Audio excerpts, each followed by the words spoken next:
Hey guys, so today I'm gonna analyze different ramp bounce push techniques and show you also, while I have the bounce pad, launch pad combos. I don't know if there's like an agreed upon or a common name for that yet. I'll just call it like super launch, I guess. Um, so first off, I want you guys, while you're watching this, to also learn not just the differences between these and why one is better than another, or the situational differences where a different one is better than, you know, another one, but also to try to pay attention to the way of thinking and practice using this analytical thinking yourself so that when there's future changes to the game or you encounter an enemy using a technique you haven't seen, or you see a pro using a technique you haven't seen, and the technique might be similar. It may accomplish a similar goal to another technique that you know about, but you're not sure which one's better, or if any of them are better, if one of them's always better or only situationally better. So if you know that, then you won't need to wait for a video like this or a Reddit post um, to help you decide what to do. It's always good though to watch some videos and like read some posts just in case you miss something in your analysis, but you want to not be reliant on it to be able to start using things. All right, so how do we analyze the differences between these? So the easiest way, the first easiest consideration is the distance that it bounces you. So I've sprayed and the sprays disappeared, that's fine. I dropped bandages where I landed on each of these. So this one goes to the furthest. You can see the bandages lined up here. This bandage here is where this one goes. It's pretty significant, but not huge. All right. Now this one here, the double panel back wall, two-story back wall. These are all the same amount of ramps, by the way, except this sideways one, which is just a different situation that you'd use that. This one here went to right here. And again, that's where the other one was. And all of these are pretty similar. It's negligible, the difference. Part of the difference might just be the bandage dropped in a slightly different area, not perfect. So this upper one here, which is a wall that's built through the top ramp, is right here, and this pot is for this lower one, which is built on the side of these ramps. This bandage is for this one, tiny bit further, not much of a difference though. So first off, since this one's just standing out and looking differently, if you're ramping, like if you're ramping and you want to bounce this way, 90-degree angle, that's where this one comes in handy instead of, doing some ramp rotation or putting a floor or a wall and then ramping off of that. You can be quick about it, or use it to escape like a fight quickly or something. You could also build a second story wall with this same method with these ramps down here and jump into that one. And with the slightly higher elevation, you'll go slightly further. But it's like you saw with the blue potion here, it's not, and the bandage, it's not much further. So it's probably not worth the material usage. Um, that's another consideration after distance is material usage. This one here uses only one, so 10 materials. This one uses one. This one uses one, 10 materials. This one uses 20 materials. This one uses 20 materials. These two are the most expensive material-wise. This one doesn't get you any further, really, for the extra materials, any further than this one. And it seems like it should, yeah, see, since it's back further, that's the reason it doesn't, even though it's up higher, it's back further than this one. That's why it doesn't really get you, this one doesn't really get you any further than this one due to that difference. This one is the one that spending the extra material gives you some extra distance. But it's kind of slower because you get to the top. That's another consideration to analyze is the time it takes to execute. Typically, if you count the number of actions required, the one with the most amount of actions required typically takes the longest. But that's not always true because depending on what the actions are, if there's like a global cooldown between the actions or not, something with more actions and no global cooldown between the actions could be faster than the thing with fewer actions. Or if the actions have some other delay inherent to them. Like for example, this one, you walk up, you build a floor, then you have to turn around and build a wall, and then you have to walk into the wall if you're not perfectly next to the wall already, or jump into the wall. Ideally, you jump for extra height. You can execute it slightly faster if you don't jump and you just stand next to the wall as you're placing the bounce and have it bounce you immediately. So this one takes a little bit longer. Because of that, you have to stop your forward momentum in order to get the bounce off. This one here, you do not have to stop your forward momentum. You completely jump off the top of the ramp and you build that ramp below. This one here, you also have to kind of stop your forward momentum slightly unless you time the jump perfectly to where you're jumping off the top of the ramp and falling right down where the wall would be placed. But that's kind of could be kind of risky instead of inching off. But the inching off takes some extra time, and you might accidentally, think you're gonna fall off, and then you want to stay close to the bounce pad, but you don't fall off, and then you're doing this stupid thing and taking a while. This one here also requires you to stop your forward momentum to turn around, build the walls, and jump into them. It's also a little bit, can be a little bit awkward, I guess, because if you want to build the walls as fast as possible, you want to, right when you cross this line, you want to turn around, but the closer you are to it, the further you have to look down to get this wall. And then the further you have to look down, the further you're going to have to look up to place the upper wall and then jump into it. And the lower down you are, if you're all the way down, you actually cannot jump into it. So you can't do it. You have to walk up a little bit and then backtrack by jumping backwards into it. So that one requires a little bit of backtracking. This one does not. This is why this one is my preferred method. So another difference to consider, to compare and analyze, is how exposed are you?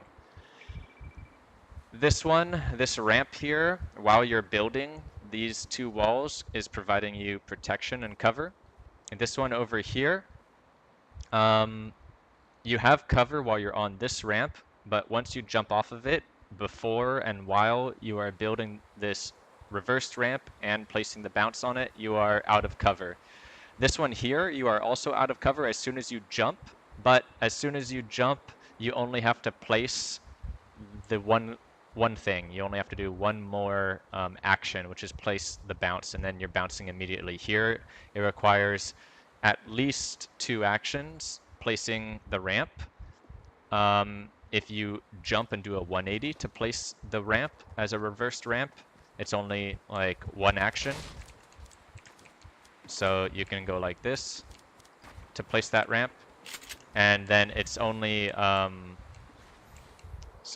but yeah, like I was saying, you have to, in the jump, you have to place the ramp and place the bounce, whereas this one, in the jump, they both get you, you're both out of cover as soon as you jump, but this one, you bounce more quickly after you exit cover, and that is a very slight advantage, because once you start bouncing and you're moving more quickly, you're a little bit harder to shoot, so you want to bounce as soon as you can after exiting cover to minimize the chance of being shot.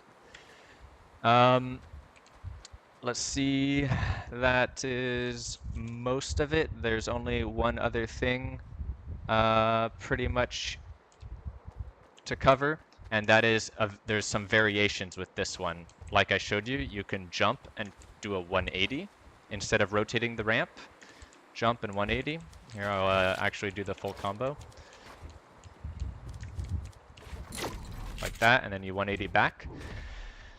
Now, depending on your preference, it's probably most ideal if you 180 to the right, you 180 back to the left. That way your mouse ends up in its original position, which typically is centered on your mouse pad. That way you're less likely to run out of mouse pad space if you need to continue turning. Like if you turn to the right and then you turn to the right again, and then the enemy like jumps out to the right, you're starting to move to the right a lot and you are risking running out of mouse space. Even if you don't run out of mouse space, you're just so far off center that it starts to get a little bit more awkward to aim. The other method for this one is the rotating ramp method. All right, so you're coming up, you rotate the ramp. That's already, like, it depends on how you count actions. Okay, if you count 180ing as an action and 180ing back as an action, then that's 2 actions compared to 2 rotates, so the same amount. But the difference is the 180 is not a button press, it's just a fast fluid mouse movement, so you can do it quite quickly and you can do it in conjunction very easily with placing the ramp as you 180. They don't interfere with each other really. You don't have to like press 2 keys in a sequence since you're using your mouse and your keyboard likely separately depending on your ramp binder and trap bind. Okay, so with the rotate one, the disadvantage, there are a number of disadvantages actually. The first one is the disadvantage that you always have when you're rotating a ramp. Say you rotate your ramp and right as you're about to place it or right after you place it, you start getting shot and you're like, oh shit, you build walls to stop it. You stop your bounce. Now your ramp is rotated. You have to remember it's rotated and you have to remember the next time to take it out that you rotate it back. But it's difficult to do if you get into an intense situation. It's likely that you'll pull out the ramp and your muscle memory will kick in and you'll just place the ramp, then you'll realize it's rotated and rotate it back, and by then bad stuff has happened. So that's one risk. Okay, the other risk is you rotate the ramp, you start getting shot at, you decide to just commit to the bounce, so you place it and you bounce, and now you have to rotate your ramp back still, but you've already bounced. Okay, so the problem with rotating your ramp while after you've bounced is you're on your bounce right now. You bounce, you have to go back to your ramp and rotate it, and then you go to your gun. I did it slowly there while I was talking. You can do it much faster, of course. But you're backtracking. You're going back to your ramp, which you just had out, to rotate it. The rotating takes time, going back to the ramp takes time, and then you're switching to your gun, which takes time before the gun can be used because of the animation and the delay between switching from build to gun. All of that means, compared to just doing a 180 and placing the ramp and 180ing back, that you're pulling your gun out later. You're able to shoot later. You're not able to shoot as soon as you are when you just do a 180. Because when you just do the 180, you pull the gun out instantly after you place the bounce. You don't have to go back to the ramp and you don't have to rotate the ramp. That's why I prefer this method, and you don't have to run into any of the risks of rotating your ramp that I was talking about. Now, there is a way to pull out your gun equally as fast while still rotating your ramp. Maybe equally as fast, it might be a little bit slower, but what you do is you do the rotate, you place it, and as you're jumping and placing it, you rotate back and you bounce and you bring your gun out. So you're rotated back already. You don't have to backtrack, bring your ramp back out after you place the trap to rotate it. So now you can bring the gun out immediately after the bounce pad is placed. And so if you practice this, you can do it probably equally as fast as this because there's no like global cooldown on ramp rotate. But you're still risking what happens right after you do this rotate, right before or right as you place it. If you get shot and you decide to wall up, you still have this problem that the ramp is rotated. I prefer to avoid that altogether just by doing this. The disadvantage of this one, where you jump and turn, is that you turn your back to the enemy, and during that time, you lose some awareness. They could do something that you're not expecting. They could slightly move locations, like maybe they're on the top of like a 1x1, and right when you turn your back, they see you coming, they see they're anticipating what you're doing, and they start editing down, and you think they're still on the top, but you didn't see that because you turned your back. But typically, it happens so fast that there's a low chance that you miss something critical in that time. Because usually you're doing this to bounce onto somebody where you kind of know, you already know like the situation and most of like the variables. They're either like turtling in like a 1x1, and they're not really going anywhere, or they're on the ground walking, or they're ramping up to you, and there are a few things that they could do in the time that you turn your back. So it doesn't really bother me, that downside. It's very slight.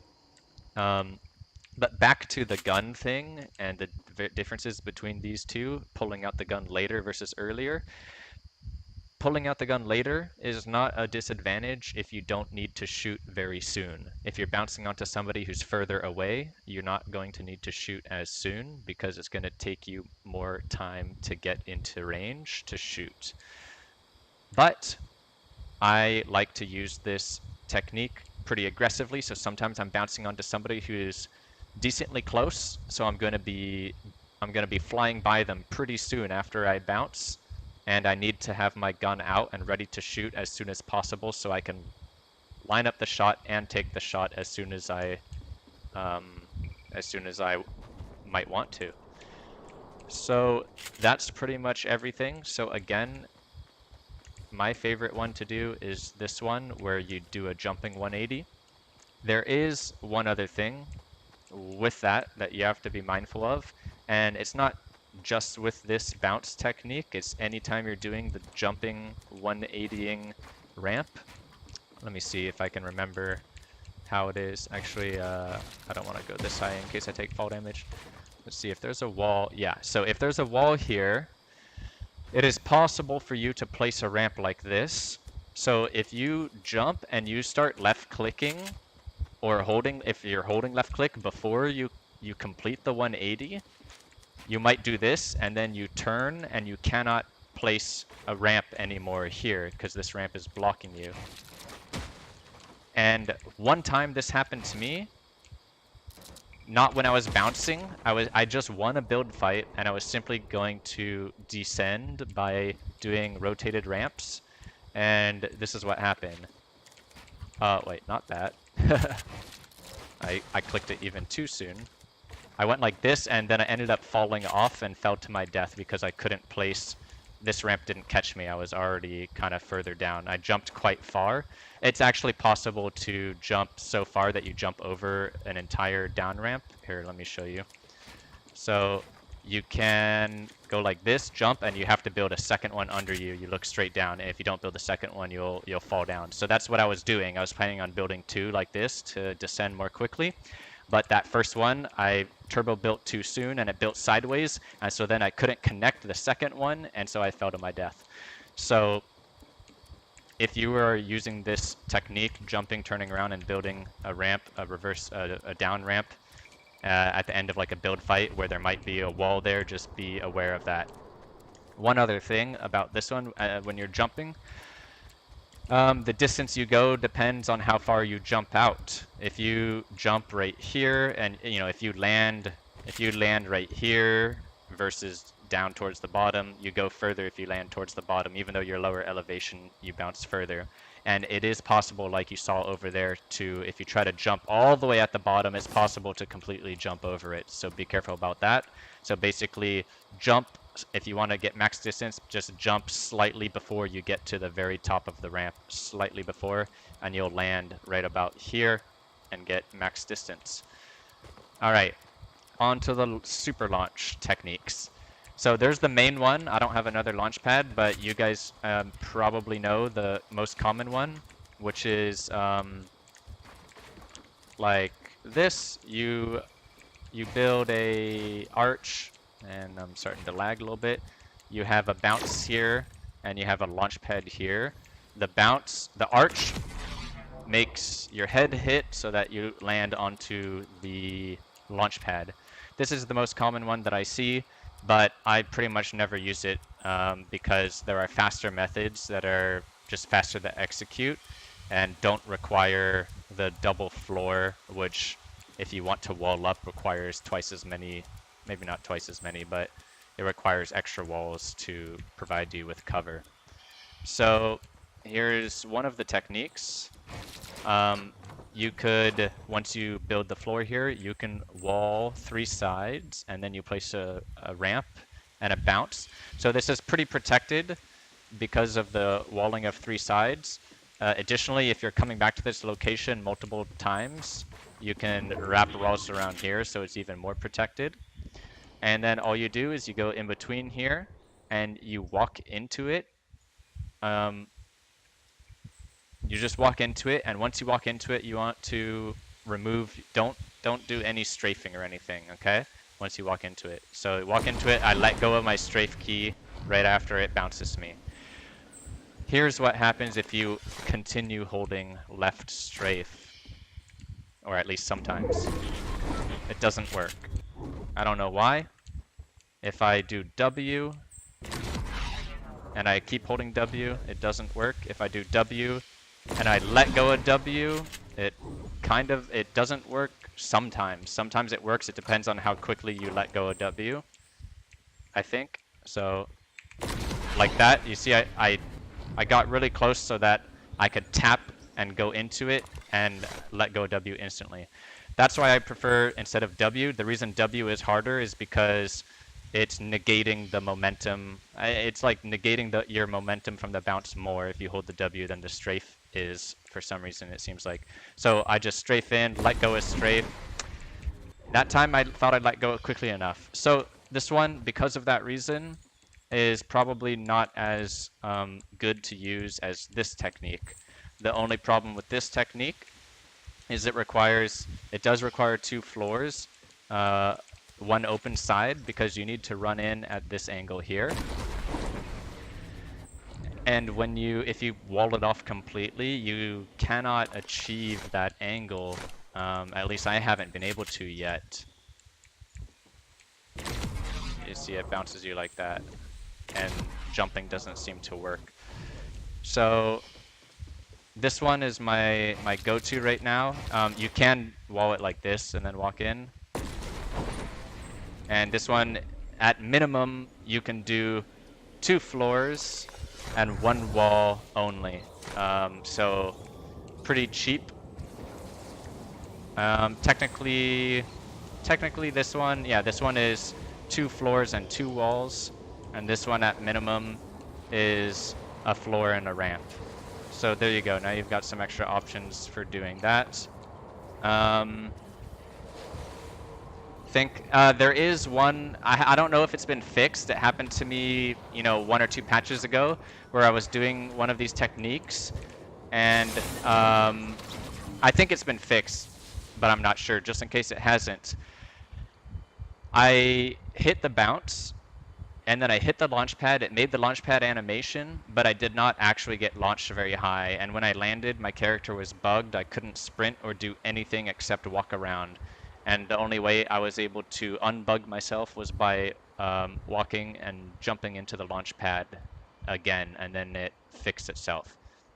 So if I couldn't do edit or anything or build, so if the launch pad was blocked off and needed to be built to get to, I would not have been able to get back to it. So in case that happens to you guys, just jump back into the launch pad. And if you can't get back in, have a friend, if you're in duo or squad, build so that you can get back to the launch pad. All right, I think that's everything. Let me know if you have any questions or you are interested in some topics that I can use for future videos. Thanks for watching.